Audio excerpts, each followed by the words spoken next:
Talking wheat harvest now, which is pretty much wrapped up across Oklahoma, including the harvesting of OSU's variety trials for the year. Today, SUNUP's Curtis Hare is with Dr. Amanda Silva to talk about some of those results.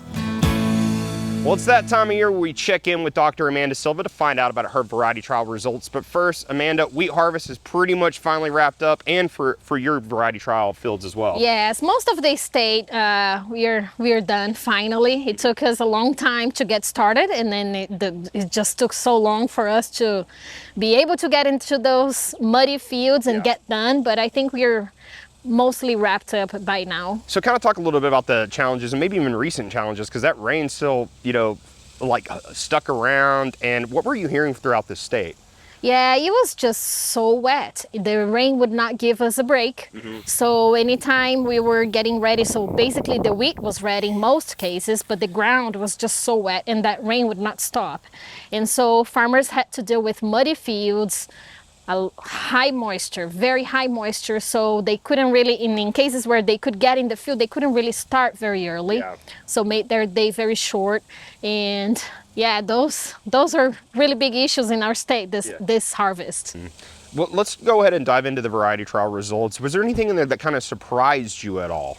Well, it was surprising to me to see the yield levels in some of the locations, like our plots at Lahoma, with very high average yields, and we see that some varieties in our standard management plots that is just kind of simulating some of the practices that we see in the state, averaging 90 bushels, and then in the intensive management plots we reached up to 100 bushels, and we could see that some of those varieties that yielded high were also able to keep up with that high protein and good test weight.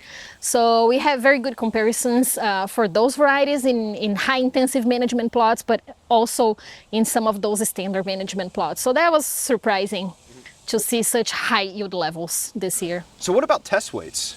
Yes, we were very afraid to start seeing that test weight drop. As the wheat's ready, we start delaying harvest. We could see that test weight really reducing.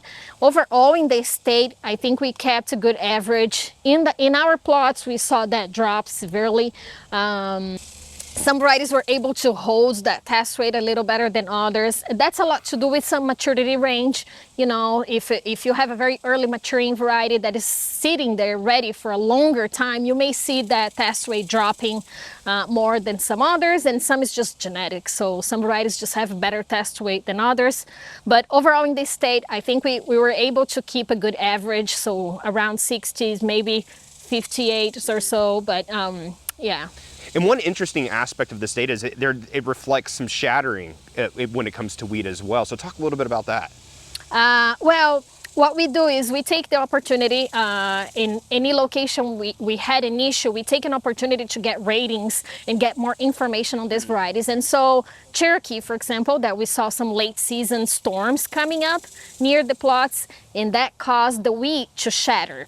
And that is a genetic component of the wheat, but of course the environment that causes that. And so we got some ratings on that, and farmers can see that. And in some cases, in some varieties, we saw up to 40% of losses, let's say, due to shattering. And so that can cause yield losses, and it's a good information for us to have on the varieties. And so any data like lodging, anything that we see, or disease issues that we see in the varieties, we try to rate that, and then we put together with the harvest results.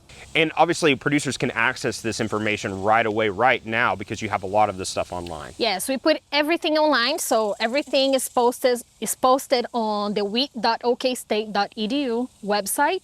If they go to the tab that says the latest harvest results, they can see the harvest results for each location, what happened, what is the management that we have for each location, soil type, nitrogen management, fungicide, everything that we did in those plots, it's listed there. They can see the variety side by side, grain yields, test weight, and protein. All right, thanks, Amanda. It was great to see you, and we'll see you in again a couple of weeks. We'll go back over this variety trial data because producers are going to want that information as they get ready to plant. Thank you. All righty, thanks, Amanda. Dr. Amanda Silva, small grain specialist here at Oklahoma State University. And if you'd like the link to Amanda's data set, just go to our website, sunup.okstate.edu.